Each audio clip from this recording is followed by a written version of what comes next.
So hello guys, कैसे हो आप सब लोग। गाइस आज हमने फाइनली अच्छी खासी प्रॉफिट बुकिंग करी है बैंक निफ्टी और निफ्टी दोनों में ही। तो गाइस जो बैंक निफ्टी और निफ्टी की हमारी एनालिसिस है कल के लिए, यानी कि वेडनेसडे के लिए, तो गाइस वो अभी वीडियो आ जाएगी।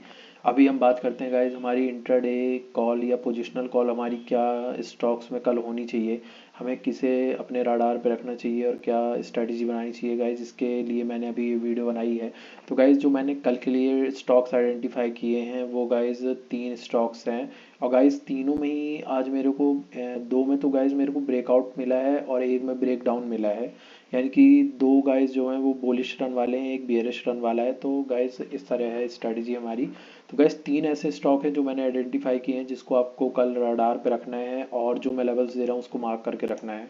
तो गाइज जो पहले नंबर पे स्टॉक है वो है मेट्रोपोलिस। मेट्रोपोलिस में आप आज देखोगे कि आज इसमें बुलिश रन थी, और जो डेली टाइम फ्रेम के अंदर ये कैंडल जो बनी है गाइस, पहले ये हैमर देखो बना है, हैमर बनने के बाद ये जो ग्रीन कलर की आई है, ये अच्छी खासी यहाँ पास कैंडल बनी है, स्ट्रॉन्ग कैंडल बनी है बुलिश की, ठीक है। तो अगर देखो अब ये जो इधर 22 तारीख का 22 तारीख की ये जो कैंडल थी, इस कैंडल का इधर पास लगभग हाई है, ठीक है। यहाँ से थोड़ा सा मार्केट नीचे आया था, फिर कंसोलिडेट हुआ था। अब ये कंसोलिडेशन के बाद इधर देखो ब्रेकआउट आया है ऊपर साइड, ठीक है। 20 DMA का इधर ब्रेकआउट आया है, ये जो रेड कलर का है ये 20 DMA है, तो इधर 20 DMA का ब्रेकआउट आया है। तो आप अगर जिसको अगर पोजिशनल लॉन्ग लेनी है तो आप पोजिशनल लॉन्ग इधर अभी बना सकते हो। देखो इधर पास थोड़ा सा यहाँ हल्का रेजिस्टेंस है, बट 20 DMA का ब्रेकआउट आया है, तो मैं यहाँ मान के चल रहा हूँ कि ये जो स्टॉक है यहाँ 50 DMA को ये टेस्ट कर सकता है। 50 DMA अभी कहाँ प्लेस है, 1470, यानी कि करंट पोजीशन अभी आप बना सकते हो इसमें। आपको 1372-73 में अभी क्लोजिंग आई है। अब कल अगर इसके ऊपर ओपनिंग होती है तब यहाँ पास आप लॉन्ग की पोजीशन ले सकते हो। आपका जो टारगेट होगा वो टारगेट होगा 1470, ये मैं आपको स्विंग ट्रेडिंग के लिए दे रहा हूँ, ठीक है। ये 1470 आपका टारगेट होगा, जहां पास अभी 50 DMA प्लेस है। आपको स्टॉप लॉस क्या रखना है, आपको स्टॉप लॉस रखना है इस कैंडल का, ये जो हैमर बना था इसका आपको लो रखना है। ये होगा 1290 का आपका स्टॉप लॉस, 1290 का आपको इधर पास स्टॉप लॉस रखना है। और जो आपका टारगेट होगा वो 1470 होगा, जो है 50 DMA, ठीक है। फिर आप ट्रेलिंग स्टॉप लॉस यूज कर सकते हो, बट आपका जो टारगेट मिल रहा है ये देखो यहाँ पास ही। इधर अगर इसको मार्केट कल ब्रेक कर देता है, जो कि कर ही देगा, क्योंकि यहाँ पास देखो स्ट्रॉन्ग क्यों हो गया, क्योंकि यहाँ पास कंसोलिडेशन हुआ था, कंसोलिडेशन के बाद ब्रेकआउट आया है, तो ये सस्टेनेबल लग रहा है, ठीक है। इसीलिए आपको ये कंसोलिडेशन जहाँ हुआ था इसका लो का आपको 1290 का स्टॉप लॉस लगाना है। पहला टारगेट आपका 1470 का होगा, ठीक है। फिर आपको क्या याद रखना है कि यहीं पास देखो, ये यहीं पास ही एकदम जो इसका रेजिस्टेंस है ना, वो यहीं पास ही आ रहा है। ये क्या हो जाता है, जो इसका रेजिस्टेंस है वो यहीं पास ही आ रहा है, यहीं पास इसका हाई था, तो इसलिए आपका जो टारगेट होगा वो 50 DMA होगा, यानी कि 1470, ठीक है। अब बात करते हैं दूसरे नहीं, पहले इसकी बात कर लेते हैं कि इंट्राडे में आपको क्या याद रखना है। ये तो गाइस स्विंग के लिए दिया था।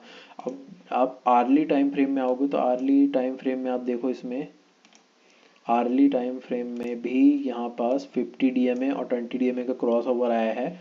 तो आपको क्या याद रखना है कल इंट्राडे के लिए, कि इंट्राडे में अगर ये स्टॉक इस लेवल के, ये जो इसका लेवल है इस लेवल के अगर ऊपर ओपन होता है, ठीक है, तो यहाँ पास आप इंट्राडे के अंदर लॉन्ग कर सकते हो। ये लेवल कहाँ पास आ रहा है, एक मिनट में आपको बता देता हूँ। इस ये 1363, ये गाइज अगर यहाँ जहाँ इसकी ओपनिंग क्लोजिंग आई है 1372, यानी कि 1360 से लेकर 73 के बीच में अगर क्लोजिंग आती है, तब आपको देखना है। अगर मोमेंटम इसका ऊपर साइड रहता है तब आप इस कैंडल का जो हाई था यानी कि 1398, यहाँ तक के लिए आप इंटरडे में प्ले कर सकते हो। मैं तो आपको सजेस्ट करूंगा कि आप इसमें पोजिशनल ट्रेड लो, क्योंकि अभी इसमें बुलिश रन दिख रहा है। हो सकता है इंटरडे में कल थोड़ा सा वीकनेस आ जाए, बट ओवरऑल अभी के लिए ये 50 DMA अपना टेस्ट कर सकता है, ठीक है, डेली टाइम फ्रेम के अंदर। वहीं बात करूं कि अगर नीचे आपको कहाँ मोमेंटम प्ले करना है, तो अगर नीचे ये आता है, यानी कि जो इसकी ओपनिंग है 1360 के नीचे अगर गिरता है, तो आप ये जो कैंडल थी इस कैंडल के हाई तक का, यानी कि 1324 तक आप नीचे मोमेंटम प्ले कर सकते हो। फिर और अगर वीकनेस आती है तो आप ट्रेलिंग स्टॉप लॉस यूज करो, जहां तक मार्केट आपको देता है वहां तक आप कर सकते हो, यानी कि 1300 तक नीचे मिल सकता है, बट इतना नीचे आएगा नहीं। मेरा जहां तक अभी ऑब्जर्वेशन इस स्टॉक को लेके बुलिश रन में है, ये कल ये ऊपर के ही आपको लेवल्स दिखाएगा, ठीक है। तो ये थी इसकी पहला स्टॉक। अब दूसरे स्टॉक की बात करते हैं। तो गाइस दूसरे स्टॉक है हमारा H D F C life. H D F C life में आपको क्या याद रखना है, कल आज देखो इसमें भी यहाँ पास 50 डीएमए का सपोर्ट लिया है स्टॉक ने। डेली टाइम फ्रेम की बात कर रहा हूँ, डेली टाइम फ्रेम के अंदर 50 डीएमए का यहाँ पास सपोर्ट लिया है इसने। फिर यहाँ 20 डीएमए का यहाँ पास ब्रेकआउट आया है। अब देखो यहाँ पास ये लगभग 12 दिसंबर के आसपास बना था। ये 1 दिसंबर 2 दिसंबर में ये हाई बना था। फिर इसके बाद यहाँ पास प्राइस एक्शन के अकॉर्डिंग अच्छी थोड़ी बहुत गिरावट आई थी। फिर यहाँ पास कंसोलिडेट होने के बाद स्टॉक यहाँ पास कंसोलिडेट हुआ है। देखो ये जो स्टॉक था ये इधर पास, ये 13 सितंबर को यहीं लगभग इसी रेंज से इसने पहले भी रिजेक्शन ले चुका है। और पहले जब रिजेक्शन लिया था इसी जगह से, तो इस स्टॉक ने कितना ज़्यादा देखो यहाँ पास फॉल आया था। ठीक है, साइकोलॉजी आप समझो यहाँ पास कि एक बार जब इधर पास मार्केट ने रेजिस्टेंस लिया, एक बार इधर लिया, 2 बार तो यहीं ले लिया। ठीक है, इससे पहले भी इसने ये इसी जगह पे आके रेजिस्टेंस लिया था। अब जब इधर रेजिस्टेंस लिया तो देखो कितना बड़ा फॉल आया था। फिर यहाँ प्राइस एक्शन देखो आप, यहाँ पास पॉजिटिव प्राइस एक्शन बन रहा है। ठीक है, पॉजिटिव प्राइस एक्शन बन रहा है। फिर यहाँ पास स्टॉक ने ये देखो यहाँ पास गया, रीटेस्ट करा उसी जो अपना पुराना इसका रेजिस्टेंस है वहीं पास इसने रीटेस्ट करा है। रीटेस्ट करने के बाद यहाँ नीचे आया, प्राइस एक्शन नेगेटिव बनाया, फिर यहाँ पास कंसोलिडेट हुआ है। देखो यहाँ पास कंसोलिडेट होने के बाद ये ऊपर गया है, और ऊपर आने के बाद लगभग उसी रेजिस्टेंस को फिर से ये टेस्ट कर रहा है, और 20 डीएमए का यहाँ पास ब्रेकआउट आया है। तो आपको क्या याद रखना है कि अगर आप अभी थोड़ा रिस्क ले सकते हो, मैं तो कहूँगा आप अगर इधर पास रिस्क लेते हो तो आप अपना स्टॉप लॉस इंटैक्ट कर दो 561 में। 561 में आप अपना स्टॉप लॉस लगाओगे और यहाँ पास अपना आप लॉन्ग की पोजीशन ले सकते हो। ठीक है, और जब ये ब्रेकआउट आएगा तो आप 1:2 रिस्क टू रिवॉर्ड के अकॉर्डिंग यहाँ पास प्ले कर सकते हो। आपको जो टारगेट देखने को मिलेगा ना, ये टारगेट आपको देखो ये वाला स्विंग आपको आराम से देखने को मिलेगा। अगर ये वाला रेजिस्टेंस मार्केट ब्रेक करता है और दोबारा रीटेस्ट कर जाता है, रीट आप इधर ब्रेकआउट में ट्रेड अपनी एग्जीक्यूट करोगे, फिर जब रीटेस्टिंग होगी तो आप अपनी क्वांटिटी और ऐड कर सकते हो। ठीक है, तब आपको जो ये टारगेट मिलेगा, पहला स्विंग ये वाला टारगेट मिलेगा आपको। इधर लगभग हाई लगा था 650। 650 तक का आपको इनिशियल टारगेट इसमें HDFC लाइफ में देखने को मिल सकता है स्विंग ट्रेडिंग के लिए। अब डेली इंट्राडे में आपको क्या याद रखना है,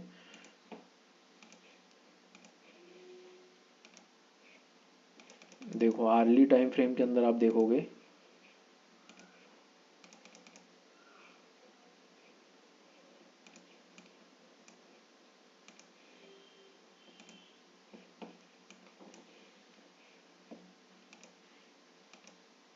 देखो आर्ली टाइम फ्रेम के अंदर ये अपने जो प्रीवियस इसका जो हाई था जहाँ से इतनी बड़ी फॉल आई है, यहाँ पास ये रेजिस्टेंस से इतना बड़ा फॉल आया था, फिर यहाँ पास इसने अभी पास हाई लगाया है। ठीक है, तो आपको कल याद रखना है कि अगर जहाँ इसकी क्लोजिंग आई है यानी कि 596 इस लेवल के ऊपर अगर सस्टेन करता है, और ये जो इसका हाई है, ये जो विक बना है, इस विक का हाई यानी कि 597 इस लेवल को अगर तोड़ देता है ये स्टॉक कल और सस्टेन कर लेता है, तब आप यहाँ पास इंट्राडे में लॉन्ग की पोजीशन लोगे, और जो आपका टारगेट होगा वो 1:2 के रिस्क टू रिवॉर्ड के अकॉर्डिंग आप रखोगे। इस कैंडल का जो लो है वो आपका स्टॉप लॉस बनेगा, यानी कि आपका जो स्टॉप लॉस बनेगा वो बनेगा 593 का, और आप 597 के ऊपर आप कहीं भी लॉन्ग कर सकते हो जब ये कैंडल का ब्रेक हो जाता है। या तो अगर सस्टेन ही कर लेता, अगर ये जो विक है ना, अगर इसका हाई भी नहीं ब्रेक होता, बट ये जो स्टॉक है इस लेवल के ऊपर एटलीस्ट 15 से 20 मिनट सस्टेन भी कर लेता है, तो आप यहाँ पास छोटे से स्टॉप लॉस के साथ लॉन्ग कर सकते हो। ठीक है, अब वही बात करूँ मैं, जो तीसरा स्टॉक है वो है महिंद्रा एंड महिंद्रा फाइनेंस। तो इसमें आपको क्या याद रखना है कि यहाँ पास देखो डेली टाइम फ्रेम के अंदर यहाँ पास जो इसका प्रीवियस जो इसके लो थे जहाँ से स्टॉक ने करेक्शन लिया है, वो देखो यहाँ पास 5 दिसंबर को ये एक इधर पास रजिस्ट्रेशन लिया था, फिर इसके बाद 8 दिसंबर को लिया था, 9 दिसंबर को, फिर इसके बाद 15 दिसंबर को लिया था, और इससे पहले भी एक बार यहीं पास इसी लेवल पे आके एक बार रिजेक्शन ले चुका है ये स्टॉक। तो यानी कि ये जो है एक स्ट्रॉन्ग रेजिस्टेंस है अभी इस स्टॉक के लिए। ठीक है, और अभी यहाँ से ये नेगेटिव कैंडल बनी है, तो आप अगर चाहो एकदम छोटे से स्टॉप लॉस के साथ, यानी कि अभी जो स्टॉप लॉस बन रहा है वो बन रहा है 246 के स्टॉप लॉस के साथ अभी आप यहाँ पर शॉर्ट की पोजीशन ले सकते हो। ठीक है, और जो आपका टारगेट होगा वो कहाँ का होगा, पहला टारगेट आपका 218 का, ये आपको स्विंग ट्रेडिंग के लिए मैं दे रहा हूँ, तो आप इसमें देख लेना कि फ्यूचर्स वगैरह या फिर ऑप्शन वगैरह अवेलेबल है कि नहीं। तो इसमें आपको शॉर्ट करना है। आपका स्टॉप लॉस मैंने बता दिया, आपका स्टॉप लॉस एकदम छोटा सा है, सिर्फ 246 का आपको स्टॉप लॉस लगाना है। जो आपका टारगेट होगा वो 218 का पहला टारगेट होगा, इनिशियल टारगेट। फिर आप ट्रेलिंग स्टॉप लॉस यूज़ करते जाओ।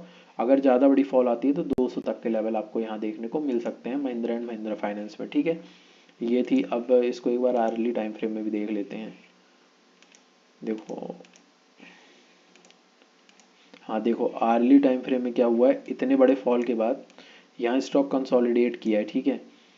कंसोलिडेशन के बाद यहाँ पास अगर कल ये जो इसका हाई था, इस हाई के नीचे अगर स्टॉक सस्टेन करता है तब आप यहाँ पर शॉर्ट की पोजीशन ले सकते हो। यहाँ आपका पहला टारगेट होगा, ठीक है, पहला टारगेट यहाँ पास अगर आपको पार्शियल क्वांटिटी बुक कर सकते हो। अगर अगर ज़्यादा यहाँ पास फॉल आता है और थोड़ा आप रिस्क ले सकते हो, तो यहाँ पास क्वांटिटी ऐड आपको और करनी चाहिए, क्योंकि आपको यहाँ पास कल ज़्यादा फॉल आया तो ये वाला स्विंग आपको देखने को मिल सकता है आराम से, ठीक है, इंट्राडे के अंदर। तो यानी कि आपको यहाँ पास अगर स्टॉप लॉस आपको इंट्राडे के अंदर 235 का लगाना है इसमें, और जो आपका पहला टारगेट होगा वो 230 का होगा, और जो दूसरा टारगेट होगा वो 221 का होगा, ठीक है। ये आपको याद रखना है इंट्राडे के लिए गाइज। ये इक्विटी की कॉल थी। और गाइज बैंक निफ्टी और निफ्टी की हमारी क्या इंट्राडे स्ट्रैटेजी होगी कल के लिए, ये मैं आपको अभी वीडियो डाल देता हूँ, आई बटन में लिंक भी आ जाएगी इस वीडियो की।